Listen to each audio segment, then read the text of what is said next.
আমাদের অর্গানাইজেশন থেকে কক্সবাজারে একটা ট্রেনিংয়ের আয়োজন করেছিল। আজকের পরিবেশটা ভীষণ সুন্দর। সকাল সকাল চলে গেলাম কক্সবাজারে, আমার কলিগদের সঙ্গে একটু হাঁটাহাঁটি করলাম, তারপরে ট্রেনিংয়ের ভেন্যুতে পৌঁছে গিয়েছিলাম। খুবই সুন্দর ছিল এই হোটেলটা।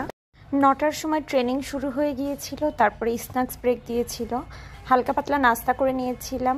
আমি কিছুক্ষণ পরপরই চা খাচ্ছিলাম, চায়ের ব্যবস্থা ছিল। তারপর আরও কিছুক্ষণ ট্রেনিং হওয়ার পরে লাঞ্চের জন্য ব্রেক দিয়েছিল।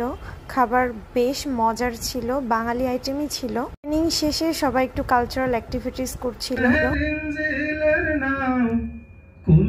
আমি বিভিন্ন অ্যাক্টিভিটিসে পার্টিসিপেট করে 3টা পেন গিফট পেয়েছিলাম। আমি অনেক খুশি ছিলাম।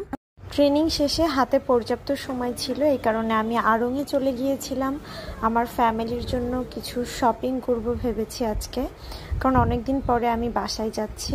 কক্সবাজারের আড়ংয়ে শাড়ি এবং জুয়েলারির কালেকশন আমার কাছে মোটামুটি বেশ ভালোই লাগে, তো আমি দেখছিলাম। শপিং শেষে ক্ষুধা লেগে গিয়েছিল, পাশেই ছিল লেয়ার্স, সেখানে নাস্তা করার জন্য আবার চলে গিয়েছিলাম। নাস্তা করে তারপরে বাসায় ব্যাক করলাম।